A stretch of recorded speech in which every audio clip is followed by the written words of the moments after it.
Hey Queens, I hope everyone is doing well. I hope everyone is staying safe. I know it's been a while since I've been on here, but I wanted to get on here to give you an update. I know I always wear a hat.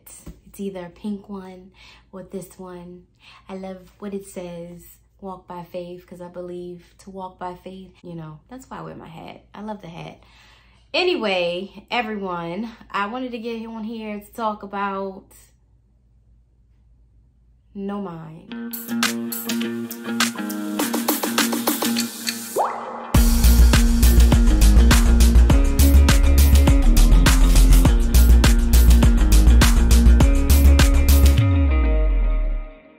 So I know when you think of No Mind, you probably thinking, what in the world is no mind? What do you mean no mind? You lost your mind? You going crazy? No.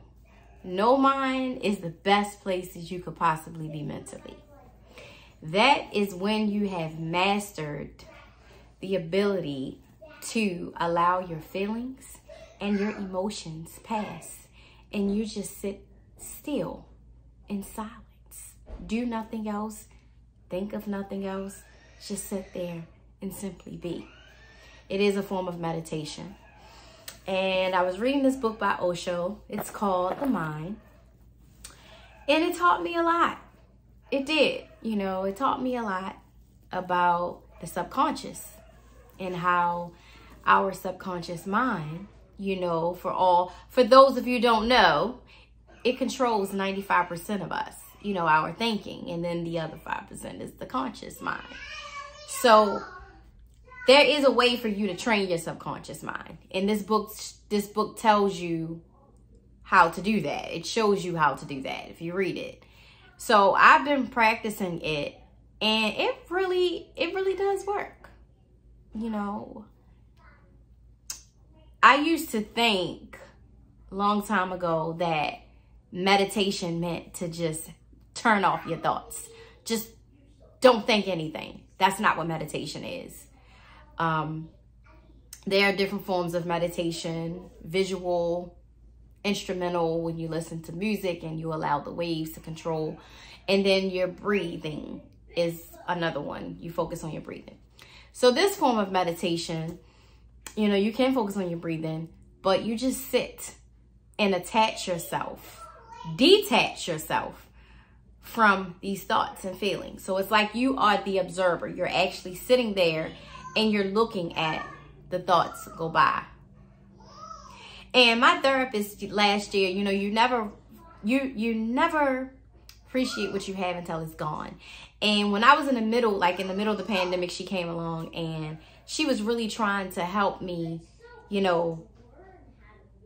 overcome the anxious mind. And she used to say, no, don't say that you have anxiety. Just say that anxiety is present. Just say that sadness is present.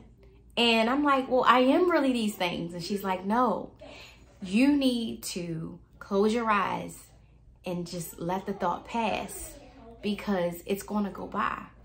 Don't attach to it. And I never understood what she meant. I'm like, well, how in the world am I not supposed to be attaching to a feeling if that's what I'm feeling? This is my feeling. So now I understand what that means. And I have been able to obtain that.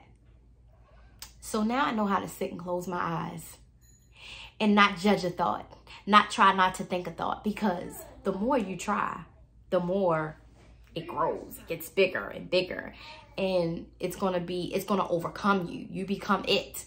So now I know how to just sit still, close my eyes, be with myself, be totally me, and just sit in that moment and focus on just being there. And I do have so many different thoughts when I'm doing this, but I'll be like in my head. Now, let me tell you what I did. Because I'm teaching my 7-year-old how to meditate too. What I did was I said, listen, girl, give them thoughts some shoes, paint their nails, give them some flip-flops, and send them on. So that's an easy way for me to teach my daughter. Like, give the thoughts feet and legs and just watch them go. You're just sitting right here and you just allow them to go, and they shall pass. This is how you maintain and be in the present moment. It has nothing to do with, oh, I'm going to shut my mind out. I ain't thinking nothing. That's impossible. You're going to have thoughts. It's just over time, you will be able to control those thoughts and really allow them to go by.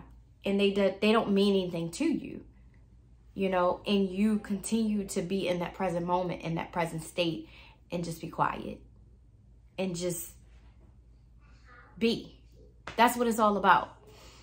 So that book teaches you that. It gives you mental strength. Now, I'm no psychiatrist. I'm no medical professional. I'm just telling you what works for me in the book that I read.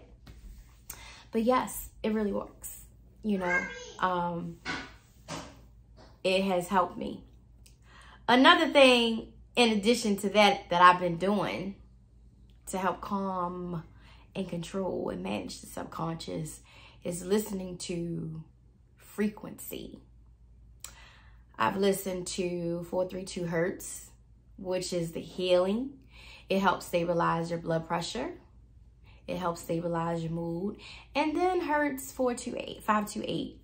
That is for love, you know, the love frequency. Let love guide you and not fear. I've been working on just doing that.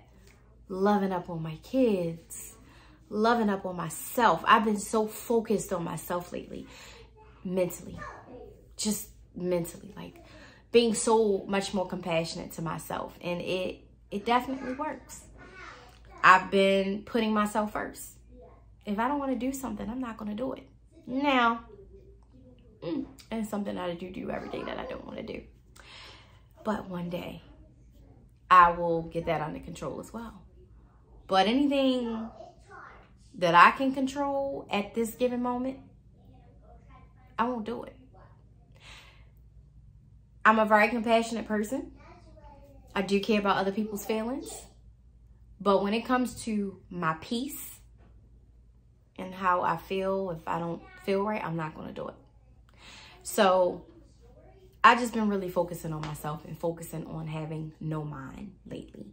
And it really works. You know, being a single mother of 3 children, and school starts next month for me, and I work full time, I had to obtain some kind of mental balance, you know, because being anxious and worried all the time is toxic.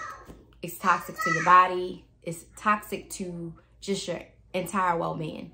And I don't want to maintain and be that way. So I'm trying to do things that will allow me to have mental peace. And then that's freedom for me. Because whenever you have mental peace, anything in this world is possible. You can obtain anything because your mind is fresh. You only allow your mind to work when you need it to work. When you're laying in your bed getting ready to go to bed, your mind, you don't need your mind. When you're in the shower, you don't need your mind. You just focus on the present moment. But when you go to work or when you're going to speak in front of people, then you need your mind. You only need your mind to operate certain tasks. That's it. When I start school, I'm going to need my mind for reading. These are the only times that I should be using my mind. When I'm talking to people, when I'm doing my homework. But when I'm just sitting here trying to relax, or if I'm sitting in bed getting ready to go to sleep, I don't need to use my mind. So having no mind and reading that book, it's called The Mind by Osho. I'm telling you. Thank me later. So Queens, I just wanted to get on here to give you a quick update on what I've been doing and how to obtain no mind honey. I hope everyone is doing well. Don't forget to like my channel, subscribe. You do want to hit that bell button. I'm telling you, I won't disappoint you. Thank you so much for watching. And don't forget to do your queens and things, okay? I will put it at the end of this video because it is so important to master these things. I hope everyone is being safe, and I hope you all are doing well. Thank you for watching. And if I can do it, you can do it too. This is Queens and Things. Please take advantage of it, Queens. I challenge you.